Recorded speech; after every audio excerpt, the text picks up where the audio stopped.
Good morning, students. Today I would like to start with a new lesson or a new unit, actually, not a just lesson. Before we go to this unit, let's have certain brief introduction and history of this.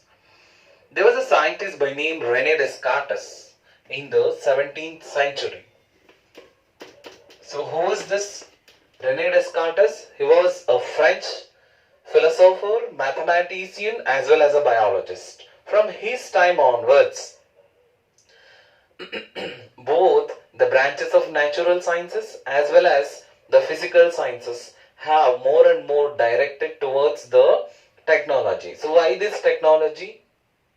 This technology has added more and more comforts to the human life, and thereby they have added more value to the human lives. Okay. So now let's see how the approach of science, the scientists have changed over the period of time. Initially, the human was very curious to know about the nature. So how? The scientists were very much curious to know about how the principles are involved in the natural processes.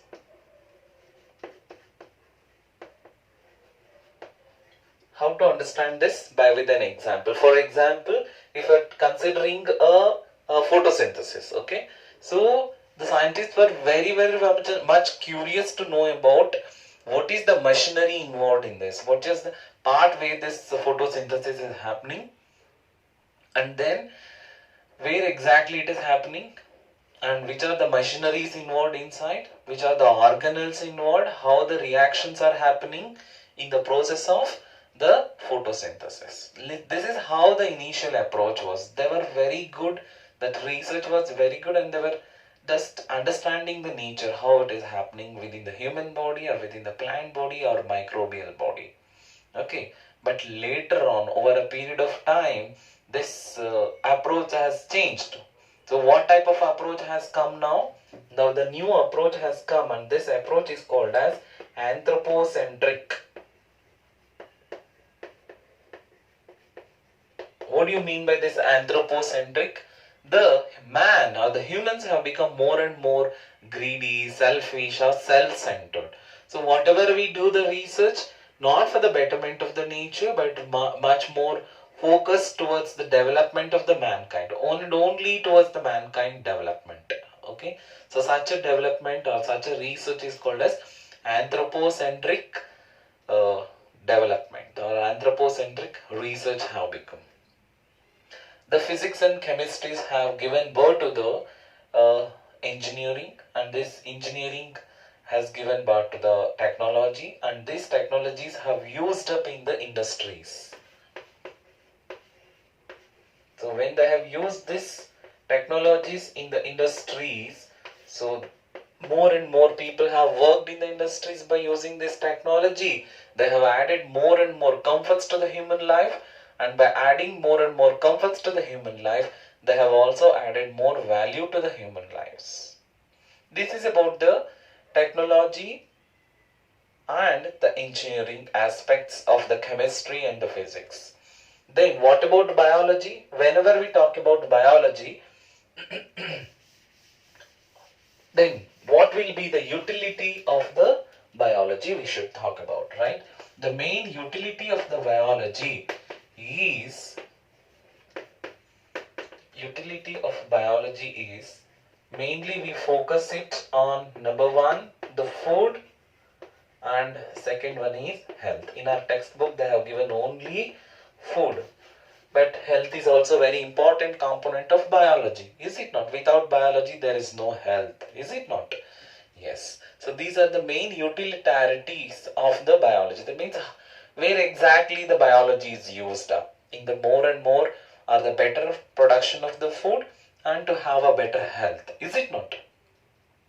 Especially one new branch of biology has come, or a new branch of science only we can call, because it is a culmination or the fusion of various sciences or the various branches of sciences we can call.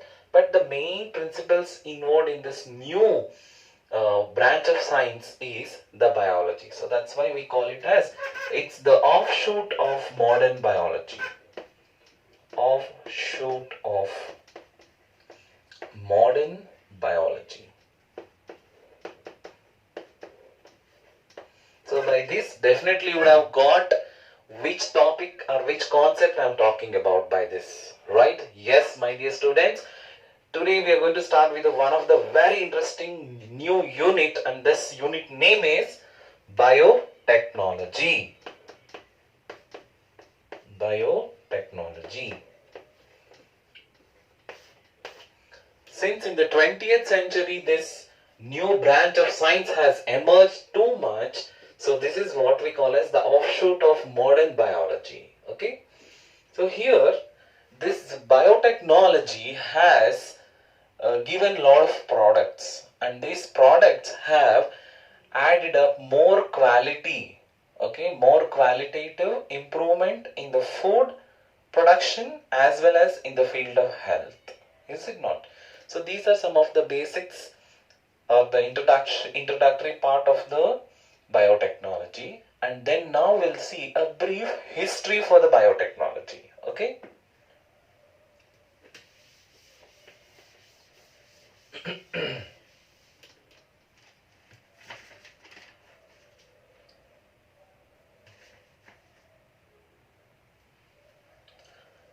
There were actually basically two scientists were there. One is called the Herbert Boyer,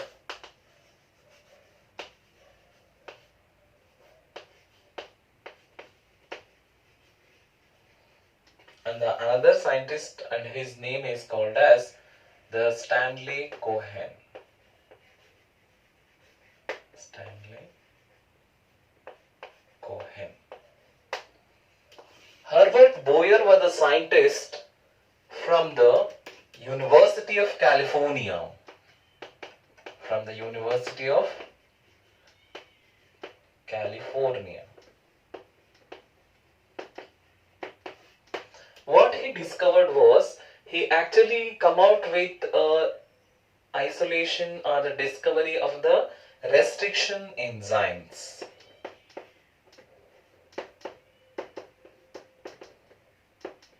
Restriction enzymes. So from where he isolated? From the bacteria. Okay. So where it was used? In cutting of DNA. So now let's see what they have done. So Herbert Boyer was a scientist. He was a professor in the University of the California. So what he has isolated or discovered, he actually discovered the restriction endonucleases, or simply we call it as restriction enzymes. What is the use of these restriction enzymes? These enzymes actually they were isolated from the bacteria, and they were used to cut the DNA at the specific site, not somewhere else, but at a very, very specific site. Okay. On the other side, we have one more scientist by name Stanley Cohen. What he identified was the ringlets of DNA. Ringlets of DNA in the bacteria, and they were called as the plasmids, and he could able to isolate it, and then he also can able to insert in the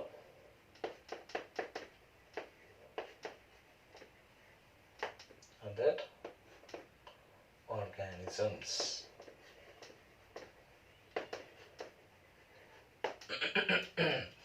There was another scientist by name Stanley Cohen, and he was the professor in the Stanford University. So what he identified? He identified certain ringlets of DNA. That means in the bacterial cytoplasm, he could able to find certain double-stranded, circular, self-replicating DNA molecules, and they were called as the plasmids. And these plasmids, he could able to isolate it from the bacterial cells, and he also determined certain technology to introduce these plasmids into some other organism cells, okay, into the cells of the other organisms. So these technologies were very, very basic foundation or the history of the biotechnology. because of the very innovative discoveries of these two scientists, that is the Herbert Boyer and the Stanley Cohen.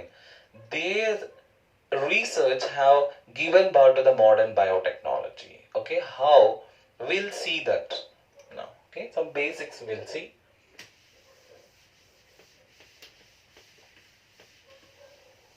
So what they have done exactly, they have taken the plasmids, they have taken the gene of interest, and they have also taken the plasmids, gene of interest from where? From the source organism. Source organism. And they have taken the plasmid from some bacteria. From some bacteria. And afterwards, both of them separately. This one also treated with the same restriction enzyme. This one also treated with the same restriction enzymes. So when we have treated with the same restriction enzymes, but separately it should be done. Afterwards, what they have done, the gene of interest, the gene of interest is combined with the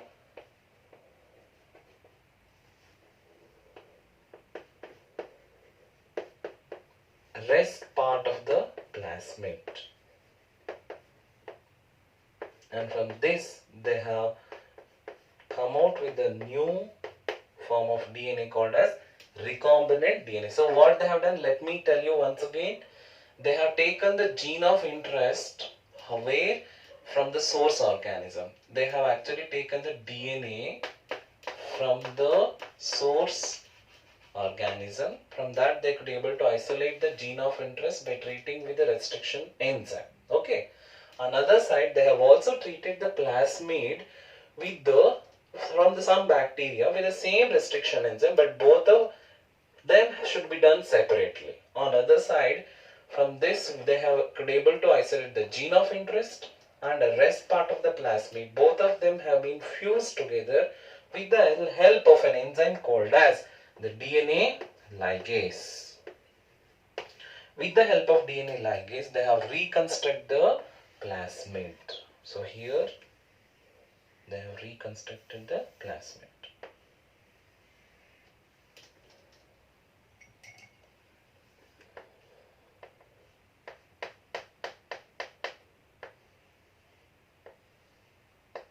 Okay. So the very unique discovery of Herbert Boyer was the restriction endonucleases. They could be able to cut the DNA in a very unique way, such a way that they could be able to produce a sticky ends, so that they can able to have a single stranded overhanging end, so that it can easily ligate. We'll study what is that sticky ends, all this in detail later on. It is only an introductory part today. Okay guys. So on the other side, the Stanley Cohen has discovered the plasmids.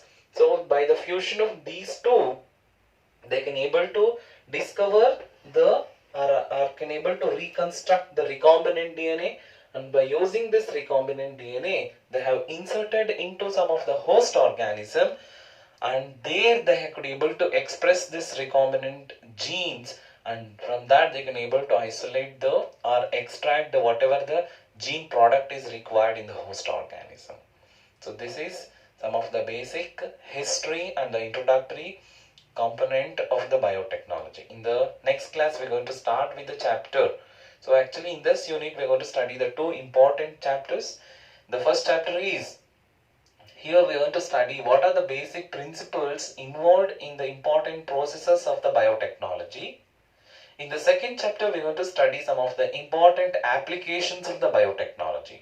Okay guys, thank you.